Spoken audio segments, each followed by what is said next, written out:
का सबसे पहला नियम है कि आप जिस दिन व्रत करो उसके एक दिन पहले भक्ति का संचार इस हृदय में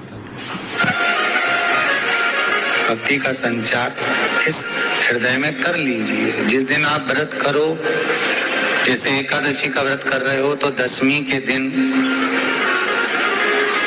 शाम का समय जब आवे, रात्रि जब होने लगे, शाम का समय आवे और रात्रि का आप जब भोजन ग्रहण करो तो उस भोजन में कोई ऐसा पदार्थ ग्रहण मत करिए जिस पदार्थ के कारण आपकी एकादशी बिगड़ जाए।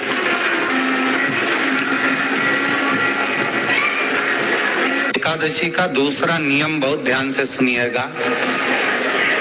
जिस दिन आपकी एकादशी का व्रत हो उस दिन प्रयास करिएगा कि अपने हाथ से किसी भी वृक्ष की कोई पत्ती टूटे ना। अपने हाथ से किसी भी वृक्ष की, पौधे की, किसी भी वृक्ष की पत्ती अपने हाथ से ना टूटे। पौधे वृक्ष की पत्ती अपने हाथ से ना टूटे। बहुत ध्यान दीजिएगा महाराज। एकादशी का ये दूसरा नियम है कि अपने हाथ से किसी पौधे की, किसी वृक्ष की, किसी डाली की कोई पत्ती टूटे ना, कोई पत्ती ना टूटे, इसका प्रयास करिए। यहाँ पर तीसरे नंबर का जो, चौथे नंबर का जो उपाय बताया है, उपवास करने का जो नियम बताया, उसमें वर्णन किया। एकादशी के दिन अगर आपका व्रत है तो आप भूलवश भी डब्बे में रखी हुई रोटी गाय को ना देते हुए कुछ थोड़ा सा फलहार, कोई केला, कोई सेब, जो आप खाते हो, अंगूर, पपीता, जो आप ग्रहण कर रहे हो उसका थोड़ा सा भाग आप गाय को प्रदान करो। आप गाय को दीजिए।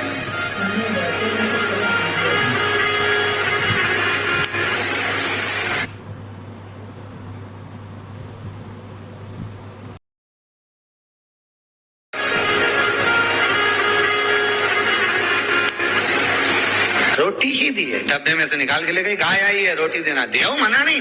बाकी के दिन आप आपके बेटे से कह दो रोटी दिया बेटा जा, पर आप अपने हाथों से, आपका व्रत है तो आप फलहार आप कर रहे हो तो फलहार का ही दान गौ माता को दीजिए। पांचवा वर्णन किया चतुर्थ भावों में, बन सके जितना एकादशी के दिन भगवान का ओम नमो भगवते वासुदेवाय का जाप करें या अपने गुरु मंत्र का स्मरण करें, चाहे जो मंत्र आपके हृदय में समाहित हो। श्री शिवाय नमस्तुभ्यम, ओम नमः शिवाय, राम कृष्ण शिव, जो मन पड़े उसका भजन करें, पर दिल से करें। जितनी देर करते बने उतना देर करें। माला पकड़ने की भी जरूरत नहीं कि माला पकड़ के बैठता हूं तो घट की जिब्या से जप लो नहीं जी, वही उतना में पूरा हो जाए, वही बहुत। महाराज पांचवा नियम कहा, जिस दिन आपका व्रत रहे किसी निंदक से बात ना करें। निंदक जानते हो? भाई दूज के दिन, दिवाली की जो भाई दूज होती है ना, होली दिवाली की जो दूज होती है, उनमें ऐसा गोबर का भाई दूज बनाते हैं और पास में एक चुगलखोर भी बना है और चुगलखोर के ऊपर सब भाटा धर देंगे, पत्थर। अब तुम्हारे उधर रखे कि नहीं रखे हमें नहीं मालूम रहे हो, जितने आस्था पे सुन रहे हो, पर हमारे इधर तो ऐसा रहता है गोबर का भाई बहन बनाए और उसकी पूजन करे, उसके पास में गोबर का चुगल चोर भी बना है, उसके ऊपर भाटा धर। कथा वर्णन कर रही है, निंदक से बात ना करें। मान लो किसी ने आकर आपको निंदा कर भी दी तो तुरंत सूर्य नारायण भगवान का दर्शन करें और 3 बार उनका दर्शन कर कर नेत्र बंद करें, तब जाकर वो निंदा जो अंदर गई है अंदर पवित्रता प्रदान करेगी, तब जाकर एकादशी का व्रत लगेगा। पहले तो प्रयास करो, अगर जो निंदा करने आता है ना तो उसको उस दिन एकादशी वाले दिन दरवाजे पे लिख दो कि चुगल चोर। फिर कहा जीव की हत्या ना करे, अगला नियम है अपने द्वारा जीव की हत्या ना हो, प्रयास करना, किसी को कष्ट ना दे। 18 नियम में से एक नियम और प्रयास करिएगा एकादशी जब भी करें तो द्वादशी से जुड़ी हुई करें, दशमी से जुड़ी हुई एकादशी कम करें। जो वैष्णवों की एकादशी कौन सी होती है? जो एकादशी द्वादशी से जुड़ी हो, दशमी से नहीं। दशमी से जुड़ी हुई एकादशी व्रत कहलाती है। Resell sarees and earn profits up to 15,000 rupees every week. Get 30% off on और द्वादशी से जुड़ी हुई एकादशी पुण्य फल प्रदान कर कर वैष्णवों को भगवान के चरण में छोड़ आती है, इसलिए एकादशी द्वादशी से जुड़ी हुई होना चाहिए। वैष्णव एकादशी। फिर अगला वर्णन किया गया महाराज, शास्त्र कहता है, अगला वर्णन जो किया गया उसमें बताया, प्रयास करें जिस दिन एकादशी हो उस दिन घर में बुआरी झाड़ू आदि जो लगती है वो दूसरा लगा लें। क्यों? उसका वर्णन है, अगर आप बुआरी लगाएंगे, झाड़ू लगाएंगे, पोछा लगाएंगे तो हो सकता है कोई जीव आपके हाथ के द्वारा मर जाए। अभी एक बार ये कथा हमने काशी में कह दी थी। क्या करोगे? सारे व्रतों में केवल एक व्रत ऐसा होता है एकादशी का जिसका उद्यापन पहली एकादशी पर भी कर सकते हो। सारे उद्यापन में केवल एक उद्यापन ऐसा होता है, सारे व्रतों में एक व्रत का उद्यापन ऐसा होता है, वो है एकादशी का।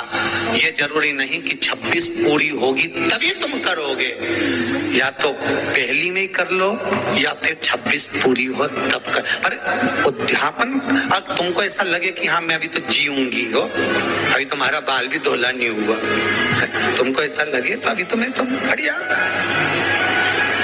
तो पहली पर करने से क्या फल मिलेगा? तो एकादशी की नियमावली कहती है, अगर मान लो आपने पहली एकादशी पर भी उद्यापन कर लिया, इसके बाद में जितनी एकादशी करोगे वो सारी तुम्हारे खाते में जुड़ती जाएगी। मतलब बैंक में खाता खोल लो, ठीक है? खाता खोल लिया, अब जितना कमाता जाओगा उसमें डालते जाओ, जितनी कमाई करके लाओगे उसमें जमा करते जाओ। एकादशी एक बार उद्यापन पहले में भी हो गया तो बाकी का पुण्य तुम्हारे खाते में आ जाएगा, उसका पुण्य। एकादशी का उद्यापन बड़े महीने में माघ शुक्ल एकादशी के दिन, माघ का महीना हो, शुक्ल पक्ष की जम के बोलिए एकादशी हो, प्रयास करना कि आप उद्यापन करें, भले 5, 10, 11, 12 जितनी एकादशी हो जाए, 26 हो जाए तो ज्यादा अच्छी है, नहीं तो आप करें तो माघ महीने की शुक्ल पक्ष की एकादशी के दिन आप उद्यापन करें। प्रयास रखें, प्रयास करें।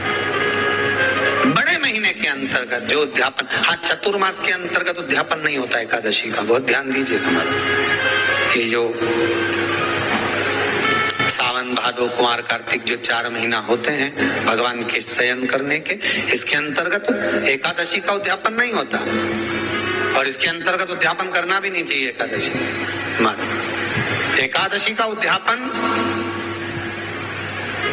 माघ महीने की शुक्ल पक्ष की एकादशी के दिन आप बहुत प्रेम से आनंद के साथ करिए महाराज। परंतु एकादशी के उद्यापन में सबसे ज्यादा अगर कुछ जरूरी होता है तो 24 तरह का नैवेद्य जरूरी होता है। कितने तरह का? 24 तरह का नैवेद्य। अब आप कहोगे गुरुजी उद्यापन हम कर रहे हैं एकादशी का, तो उसमें तो फलहार का हमें नैवेद्य बनाना चाहिए। तो फिर ये पुराण के अंतर्गत स्कंद पुराण में ये चीज लिखी है कि एकादशी का जब उद्यापन करते हैं तो 24 तरह का नैवेद्य बनाकर सिद्ध करते हैं। 24 तरह का नैवेद्य जान रख लेना, हलवा बना लो, खीर बना लो, पूड़ी बना लो, सब्जी बना लो, पकौड़ा बना लो, भजिया बना लो, ऐसे 24 तरह का नैवेद्य अलग अलग चाहिए। पर लोग क्या करते हैं, खोपरा पाक बनवा लेते हैं 1-2 किलो और 24 जगह रख देते हैं।